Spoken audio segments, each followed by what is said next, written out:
nk'uko amakuru ava muri Minisiteri y'Ubuzima kuri uyu munsi wo ku itariki ya 10 Gicurasi umwaka w'ibihumbi 2020 abitangaza aravuga ko uyu munsi umubare w'abanduye coronavirus mu Rwanda wageze ku bantu 284 mu gihe abakize bagumye ku mubare w'abantu 140. Tujye kurebera hamwe abarwayi bashya bagaragaye uyu munsi kugeza ubwo rero imibare igera ku barwayi 284. Turebe ababa bakize, abakirwaye ndetse n'ibipimo byafashwe kugira ngo turebere hamwe byinshi bitandukanye ku birebana n'aya makuru, ndetse turaza no kurebera hamwe imibare uko ugenda igaragara abamaze kwandura, yaba ab'igitsina gabo, ab'igitsina gore, urugero runini rw'abamaze kwandura, imyaka yabo, ndetse rero na byinshi bitandukanye ku birebana n'amakuru mashya aba yagiye agaragara aturuka muri Minisiteri y'Ubuzima cyane cyane ku birebana n'icyorezo cya COVID-19 hano mu gihugu cy'u Rwanda. Mbahaye ikaze aho muherereye hose, abari mu karere k'ibiyaga bigari ku mugabane wa Afurika ndetse no hakurya y'umugabane wa Afurika, mwese mukomeze kugubwa neza kandi munakomeze kugira ibihe byiza. Bakomeje gukora kuri subscribe, reka dukomeze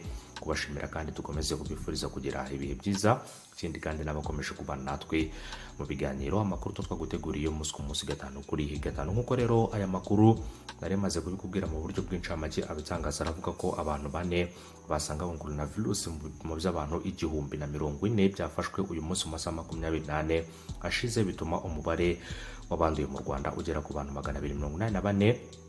Mu gihe rero abasezerewe mu bitaro abo bagumye ku bantu 140 nk'uko iri tangazo rya Minisante ryo ku mugoroba ukuri iki cyumweru rigaragaza ko abantu 4 basanganywe coronavirus. Nta muntu rero n'umwe ugeze asezererwa mu bitaro kuri uyu munsi. Kuva rero umurwayi wa mbere wa COVID-19 iterwa n'agakoko ka coronavirus agaragaye ku butaka bw'u Rwanda, hamaze rero kuboneka abantu 284 bayanduye mu bipimo by'abantu 1042 n'abantu 425 byafashwe kuva umurwayi wa mbere agaragaye hano mu gihugu cy'u Rwanda. Nyuma mu basanganywe coronavirus uko ari 284, muri bo rero 140 bakaba barasezerewe mu bitaro nyuma yo kwitabwaho n'abaganga. Ikindi kandi bakanasuzumwa bagasangwa rero nta bwandu bagifite mu mubiri yabo. Kugeza ubu ngubu ibitaro byahariwe rero kwita ku barwayi ba coronavirus bibarizwamo abantu 144 barimo rero gukurikiranwa n'abaganga. Nta muntu n'uyu n'umwe urapfa azize coronavirus mu gihugu cy'u Rwanda. Ikindi kandi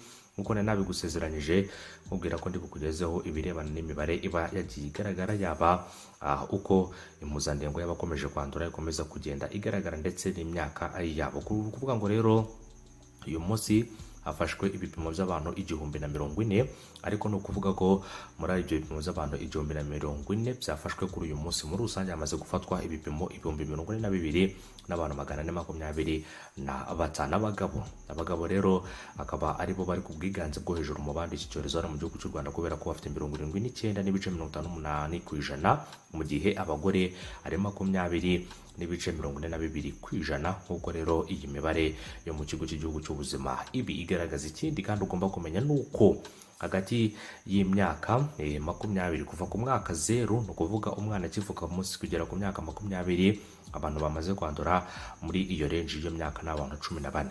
Abo ngabo rero nibo bamaze kwandura iki cyorezo muri iyo range y'imyaka 20 kumanura gusubiza hasi. Hanyuma kuva ku myaka isaga rero 29 kugera kuri 30, kuva ku myaka rero 20 kugera kuri 29 harimo abantu 72 bamaze kwandura muri iyo myaka y'abantu 20 kugera kuri 29 n'abantu 72. Ikindi kandi rero kuva ku myaka 30 kugera ku myaka 39 hamaze kwandura abantu 114 bose. Abangaba nibo benshi bamaze kwandura, bakaba rero abamaze kwandura benshi hano mu gihugu cy'u Rwanda bari hagati y'imyaka 30 ndetse na 39. Kuva ku myaka 40 kugera ku myaka 49 hamaze kwandura abantu 55, bakaba baza ku mwanya wa gatatu abantu bari hagati y'imyaka 40 ndetse na 49, naho abantu bari hagati y'imyaka 50 na 59 bakaba bamaze kuba 20, mu gihe abari hagati y'imyaka 60 ndetse na 69 babarirwa ku mubare w'abantu 9. niwo mubare w'abantu bake dufite hano mu gihugu cyacu. Urumva ko rero abantu bakuze ntabwo bigeze bandura iki cyorezo hano mu gihugu cy'u Rwanda, nk'uko mu bindi bihugu byagiye bigenda bikagaragara ko ari icyorezo cyagiye gifata abakuze cyane cyane kurenza abakiri bato. Ariko urabona ko hano mu Rwanda byibuze kugera ku myaka 40 harimo umubare munini w'abantu bamaze kwandura, kubera ko abantu kuva ku myaka 30 kugera kuri 39 ni abantu 114, naho kuva ku myaka 20 kugera kuri 29 ari abantu 72. Urumva ko ariho hano hamaze kugaragara umubare munini w'abamaze kwandura. Gushyiremo urubyiruko, ushyiremo abubatse ariko bakiri batoya, nibo benshi bamaze kwandura no mu gihugu cy'u Rwanda. Abanduye iki cyorezo hano mu gihugu cy'u Rwanda bahageze bagikuye mu bihugu bya kure by'amahanga, bageze mu Rwanda rero bakandura iki cyorezo, ariko cyangwa se bakaza bakizanye baracyanduye n'abantu 189 binjiye mu Rwanda bafite iki cyorezo. Mu gihe rero abanduriye hano imbere mu gihugu ni abantu 95, 95 bahuye n'abarwaye iki cyorezo, bikaza gutuma nabo bandura nk'uko iyi mibare ikomeza kugenda ibigaragaza. Nakubwiye ko karere ka Kirehe kaza imbere mu turere tumaze kugira umubare munini w'abantu banduye iki cyorezo, kubera ko Kirehe yari ifite rero abarwayi benshi kurusha utundi turere, bagakurikirwa n'akarere ka Bugesera, bagakurikirwa n'akarere ka Gasabo, Kicukiro ndetse na Nyarugenge. Hakaba ari kamwe mu karere kari gafite umubare muke w'abantu bamaze kwandura iki cyorezo. Gusa ko bigenda bigaragara nuko imibare uko igenda izamuka umunsi ku munsi, biragaragara ko rero mu bipimo bigenda bifatwa nabyo bigenda bigabanuka. Nubwo rero uyu munsi bishobora kugabanuka, ejo bikazamuka, ariko hari icyizere cy'uko abantu rero bashobora kugenda bagabanya ibipimo bifatwa buri munsi, kugeza ubwo nta murwayi n'umwe ndetse nta n'igipimo na kimwe kizaba kigaragara ko hari umurwayi wagaragaye w'icyorezo cya COVID-19. Uko rero abarwayi bakomeje kugenda bagaragara mu gihugu cy'u Rwanda kuva ku matariki yagiye akurikira kugera kuri uyu munsi duhagazeho kugeza magingo aya, ni ukuvuga ko rero mu matariki agiye atandukanye hari umunsi umwe twigeze kugira abarwayi 22. Niwo munsi rero ukomeye mu Rwanda, higeze kugaragara abarwayi benshi, akaba ari abarwayi 22. Ntabwo turagira abarwayi barenze abo ngabo. Naho hagiye hagaragara abarwayi benshi cyane, hagiye hagaragara abarwayi benshi cyane ku matariki menshi agiye atandukanye. Byibuze mu kwezi kwa gatatu konyine, kugera mu kwezi kwa gatatu hakaba haragaragaye umubare munini w'abantu bagera ku bantu 17. Mu kwezi kwa gatatu hagaragaye abantu 17, naho rero byibuze niho hagaragaye umubare munini w'abantu.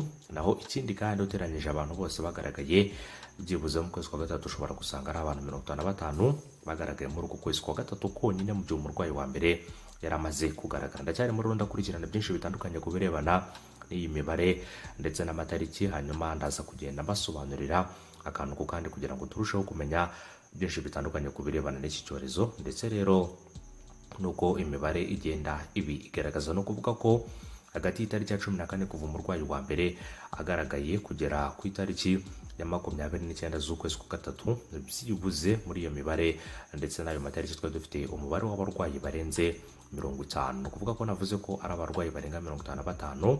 Naho rero kuva ku itariki ya mbere mu kwezi kwa kane kugera ku itariki ya 28 mu kwezi kwa kane, aho ngaho twari tumaze kugera ku barwayi basaga 200 barengaho undi mubare muto cyane. Naho muri uku kwezi kwa gatanu ubu ngubu twumva tumaze kurenga ku barwayi 250, biyongeraho rero abandi bake bamaze kurenga iyo mpuzandengo. Cyane cyane ukurikije ku matariki agiye atandukanye abarwayi bakomeje kugenda bagaragarira. Gusa rero uko bigaragara birasa naho hari icyizere cy'uko iki cyorezo dushobora kugitsinda mu buryo ubwo ari bwo bwose, cyane cyane dufatanyije. Ikindi kandi tugomba gukorera hamwe kugira ngo dukomeze guhashya iki cyorezo mu buryo ubwo ari bwo bwose. Mukomeze kwirinda, mukomeze kubana natwe, ikindi kandi mukomeze kwambara udupfukamunwa kugira ngo rero mukomeze kurinda ubuzima bwanyu, munakomeze rero kugenda mutwararika muri ibi bihe byo guhangana n'icyorezo cya COVID-19 nk'uko byakomeje kugenda bitangazwa n'inzego zibishinzwe, cyane cyane ku birebana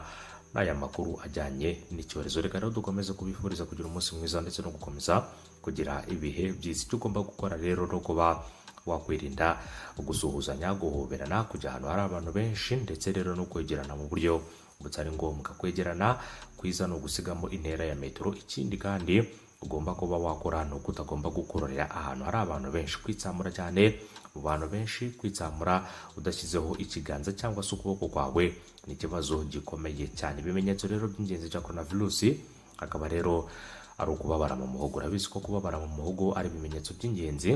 Ikindi kandi hakazamo guhumeka bigoranye, umuriro ukabije, ndetse hakazamo no kugira inkorora yakaye. N'ubumva rero ugize ibyo bimenyetso ugomba gukora icyo bita self isolation cyangwa se quarantine mu rurimi rw'icyongereza, kugira ngo ubashe kuba warinda ubuzima bwawe, urinde iki cyorezo, ndetse unirinde ko ushobora kuba wagira abandi ushobora kwanduza mu gihe ushobora gusanga hari bimwe mu bimenyetso wagaragaje by'uko ushobora kuba ufite COVID-19 cyane cyane ku birebana na buri muturarwanda uwo ari we wese. Reka rero dukomeze kwirinda iki cyorezo, dukomeze kuba rero twarinda ubuzima bwacu, turinda imiryango yacu aho dutuye, abaturanyi bacu ndetse n'abandi benshi batandukanye mu banyarwanda, cyane cyane rero muri gahunda zigiye zitandukanye. Dukomeze kujya ku mirimo ariko tunirinde, dukomeze no kubahiriza amategeko ndetse n'amabwiriza byashyizweho na guverinoma y'u Rwanda mu kwirinda ikwirakwira ry'iki cyorezo. Ndabashimiye cyane, umunsi mwiza n'ibyiza kuri mwese. Bye bye.